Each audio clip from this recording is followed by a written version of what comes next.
Kekayaan dan kemuliaan berasal daripada Tuhan.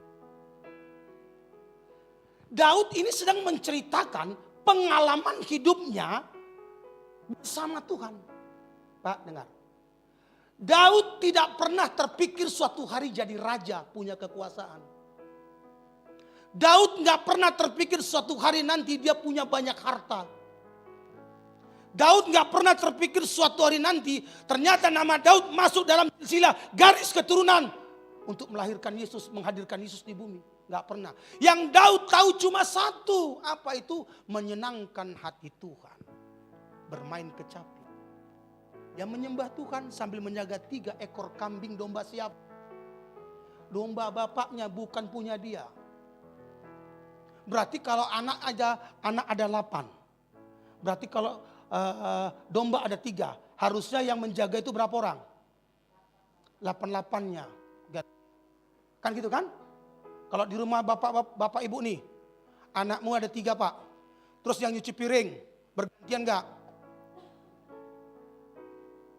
Ya. Bergantian gak? Bergantian. Tapi yang sering kita dengar apa? Aku aja. Aku aja ya kan? Tapi Daud gak punya karakter seperti itu. Setiap hari yang jaga itu siapa? Dia, abangnya jadi tentara. Dia keluarkan 3 ekor kambing. Kalau Daud itu punya karakter seperti anak zaman sekarang, sambil dia keluarkan tuh domba, ditunjanginya domba itu. Tu sadako sudah, tu sadako. Aku aja yang jaga kalian. Tapi Daud punya karakter seperti itu. Sambil menjaga 3 kambing domba ayahnya, dia suka menyembah Tuhan. Tahu saudara? Di saat itulah Daud sedang dipersiapkan di ruang tunggu Tuhan. Karena tiba saatnya Tuhan harus promosikan dia. Mungkin sekarang Bapak Ibu Saudara sedang terpuruk, gak jadi soal. Anda punya masalah keuangan. Orang di sana juga punya. Ada di sini yang punya masalah, kayaknya orang gak ada. Ada di sini kalian yang putus cinta. Gak ada. Punya pengalaman gak? Orang juga mengalami putus cinta. Ada yang pernah dipecat dari pekerjaan. Resign. Dikeluarkan, bukan resign, dikeluarkan. Orang juga ngalaminya, nggak ada yang ngalami. Tapi yang membedakan kita dengan mereka adalah kita punya pengharapan dalam Tuhan. Amin. Sampai tiba saatnya Tuhan promosikan dia.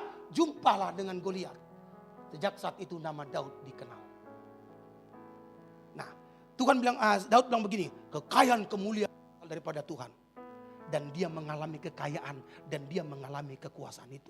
Nah, kalau saudara ingin supaya tema ini digenapi dalam hidup rumah tanggamu Pak, dalam pribadimu, dengar. Harus berani hidup seperti Daud hidup. Bagaimana caranya? Catat yang pertama. Hidup berkenan bagi Tuhan. Sama-sama katakan hidup berkenan bagi Tuhan. Yuk, Kisah 13 ayat 22. Kita baca. Kisah 13 ayat 22. Sama-sama yuk. 2 ya.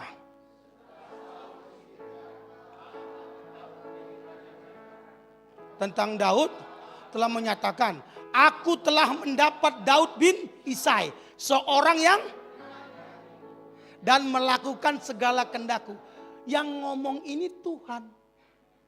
Aku telah mendapatkan Daud bin Isai, seorang yang berkenan di hatiku. Berarti kenapa Daud sampai akhirnya diberkati oleh Tuhan seperti itu? Daud bukan kejar jabatan jadi raja. Tuhan oke, aku akan melayanimu, menyembahmu, tapi nanti jadi raja ya. Enggak, terpikir pun dia enggak. Mana terpikir oleh Daud yang muda itu?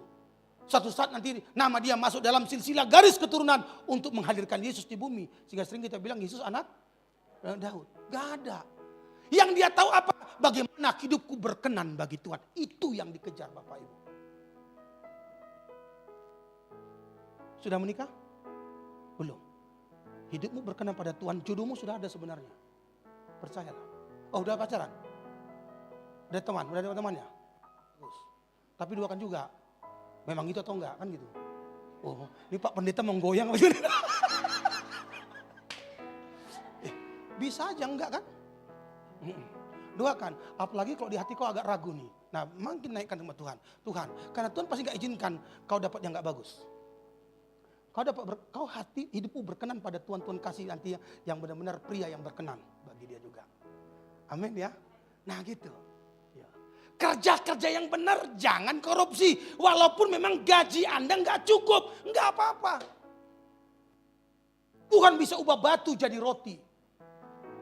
Amin. Iya. Apa problem Anda saat ini? Keuangan. Semua punya masalah. Mungkin Anda sekarang sedang mau jatuh tempo, kredit, sepeda motor, mobil, rumah, atau ada pinjaman untuk usaha. Enggak apa-apa, semua orang juga punya. Yang bedakan kita dengan dia apa? Kita punya Yesus. Jangan pernah kompromi dengan dosa. Seperti pagi tadi saya sampaikan, ternyata Pak, dengar Pak.